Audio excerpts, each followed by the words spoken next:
Welcome. आज आपण 4 पदार्थ करायला शिकणार आहोत। महाराष्ट्रात जेव्हा आपण सांबार खातो तेव्हा त्या सांबाराची चव फोडणी दिलेल्या किंवा मसाल्याच्या डाळीसारखी लागते। याचं कारण म्हणजे काही गोष्टी आम्ही जर पाळल्या नाही तर त्याला सांबारची चव लागणार नाही। आज आपण सांबार, मेदू वडे आणि चटणी आपण खोबऱ्याची नेहमीच बनवतो। आज थोडीशी वेगळी शेंगदाण्याची चटणी जी वाटून आपण केलेली आहे ती आणि नीर डोसा हे आपण शिकणार आहोत। हे 4 पदार्थ। चला तर आपण सांबार बनवूया। सांबार बनवण्यासाठी एका कढईमध्ये तेल घेतलेलं आहे मी।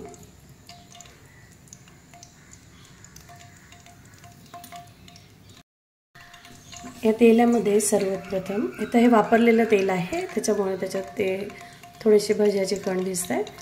सर्वप्रथम आपण मोहरी घालूया 1.5 चमचा। आता घरात साधारण 4-5 जण असतात, 4-5 जणांच्या हिशोबाने आपण बनवू। तेल गरम झाल्यावरती त्याच्यात सर्वप्रथम मोहरी घालायची आणि खास सांबारची चव येण्यासाठी जर आमच्याकडे सांबार पावडर जरी नसेल तरी आम्ही तो सांबार साऊथ इंडियन सांबारसारखा बनवू शकतो। त्याला मसाल्याचं वरण खाल्ल्यासारखं आपल्याला वाटणार नाही। सांबार मसाला असला तर जरूर टाका। आता मोहरीचे दाणे फुटेपर्यंत थांबलेलो आहोत। मोहरीचे दाणे फुटायला लागले, त्याच्यात मी 1 चमचा मेथी घातली, अख्खी मेथी।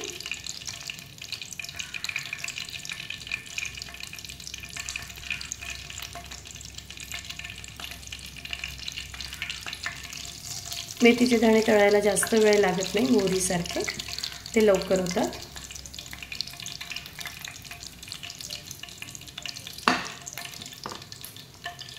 मग आपण त्यात घालूया ताबडतोब आपण त्याच्यात घालूया हिंग।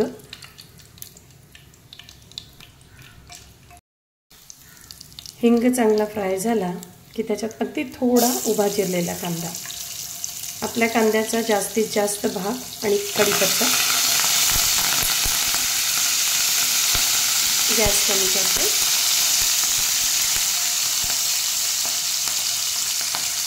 आपल्या कांद्याचा जास्तीत जास्त भाग, कच्चा भाग हा आपण जेव्हा वरण शिजवतो किंवा भाजीपाला शिजवतो त्यात गेला पाहिजे। अगदी थोडासा कांदा आपण फ्राय करायला घेतलेला आहे आणि जास्तीत जास्त कच्चा कांदा आपण वरणामध्ये भाजीपाला शिजवला त्यात शिजवला आहे। आता याच्यात मी वांगी घातली आहे। बटाटे पाहिजे तर घाला, नसले तर चालतील, कारण सहसा बटाटा चांगला लागत नाही सांबारमध्ये। वांगे घाला, तुमच्याकडे शेंगा असतील शेंगा घाला आणि उभे चिरलेले कांदा, चांगला मोठा कांदा त्यात घाला आणि त्याला शिजवून घ्या।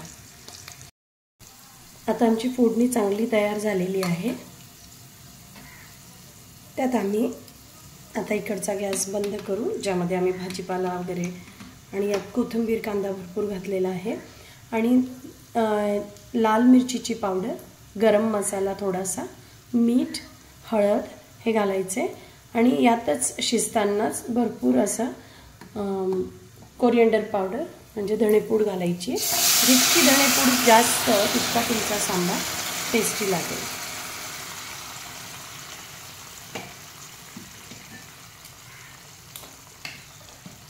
तर साधारण 4-5 चमचे तुम्ही धणे पावडर घाला। बिना डाळीचा पण सांबार बनवता येतो। आता ही जी शिजवलेली डाळ आहे यात मी आधीच पाणी घातलंय आणि ही डाळ मी यात घालणार आहे। सांबारला जितकं पाणी जास्त तितकं त्यात वडे भिजतात। साधारण घरात 4-5 जण असतील तर एवढा सांबार वड्यांसाठी आणि निर्दोस्यांसाठी पण आपल्याला कामी येईल। यात प्रमाणाप्रमाणे आपण मीठ, हळद, मिरची पावडर सगळं घालायचं आहे। फक्त एक युनिक गोष्ट लक्षात ठेवायची आहे की मोहरीनंतर आपण धणे पावडर आपण याच्यातच टाकली आहे। मोहरीनंतर आपण अख्खी जी मेथी आहे ती आणि हिंग हे तळून घ्यायचे। आता चटणी बघूया। शेंगदाणे भाजले, त्याचं साल न काढता त्याला पाणी घालून बारीक केलं, त्यात हिरवी मिरची आणि कोथिंबीर वाटली, थोडा कांदा घेतला, अर्धा अगदी छोटा कांदा घेतला. त्याच्याने या चटणीला थोड्या वेळात म्हणजे दुपारपर्यंत याला वास येत नाही. आणि खोबरं जरी नसलं, ओलं नारळ जरी आपल्याकडे नसलं तरी आपण शेंगदाण्याची चटणी अशा प्रकारे करू शकतो. त्यात कांदा घालायला विसरू नका, टमाटा वगैरे काही घालू नका. चटणीची फोडणी एकदम सोपी आहे, ज्याप्रमाणे आपण नेहमी बनवतो. त्याच्यात थोडं मोहरीचं फोडणी द्यायची आपल्याला.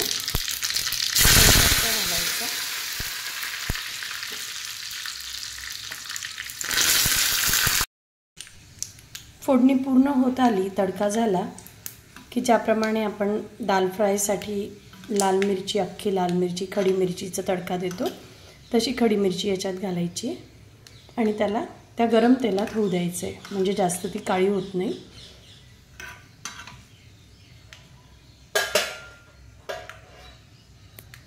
आणि ही फोडणी यात घालायची आहे.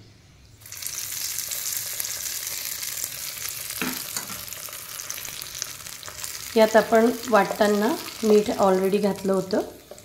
वाटताना शेंगदाणे, हिरवी मिरची, कोथिंबीर, थोडासा कांदा, अगदी छोटा अर्धा कांदा, आणि थोडी पातळ जर पाहिजे असेल वड्यांसाठी तर त्यात थोडं पाणी घालूया. चवीनुसार त्याच्यात मीठ ॲड करता येईल. आता आपण वडे कसे बनवायचे ते बघू.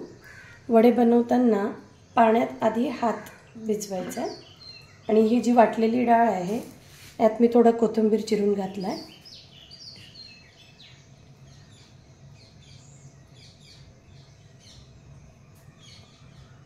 पाण्यात हात डुबवल्यामुळे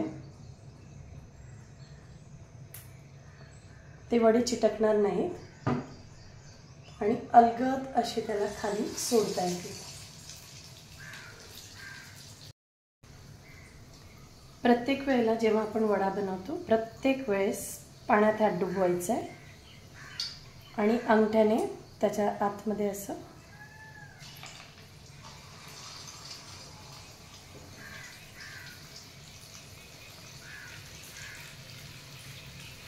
वडे असे बरोबर गोल येऊ द्यायचे. दरवेळी असा हात स्वच्छ करायचा, बोटाची सगळी डाळ काढून टाकायची आणि असा हात डुबवल्यामुळे काय होईल, प्रत्येक वेळेस वडे व्यवस्थित आकारात तयार होतील.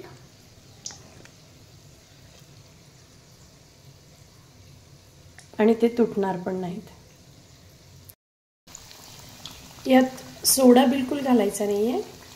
मी रात्री डाळ भिजत घातली, सकाळी वाटली तरी चालते.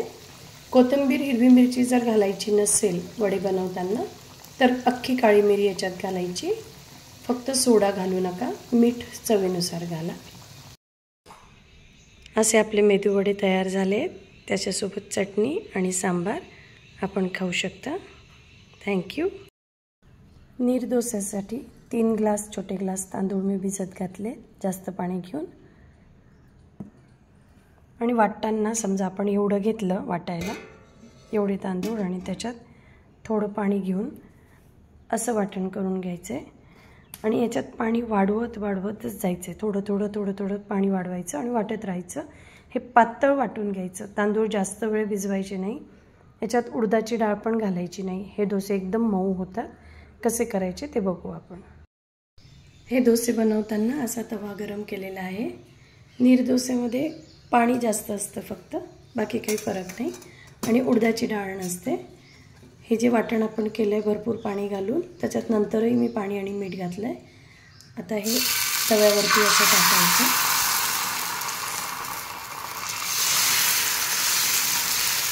टाकून त्याला असं पसरवायचं थोडंसं.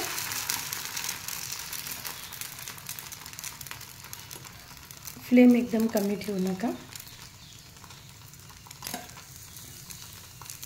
वरून आणि आजूबाजूने तेल सोडा. तुम्हाला अजूनही याच्यात पाणी घातलं तर अजूनही पातळ होईल डोसा आणि मऊ होईल.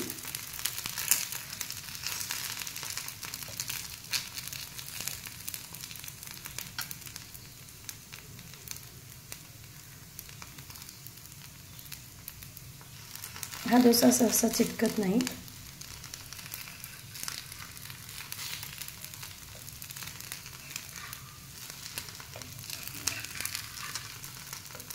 निर्जलीत तवा नसेल तर साध्या तव्यावरती पाणी शिंपडून त्याला पुसून तुम्ही करू शकता.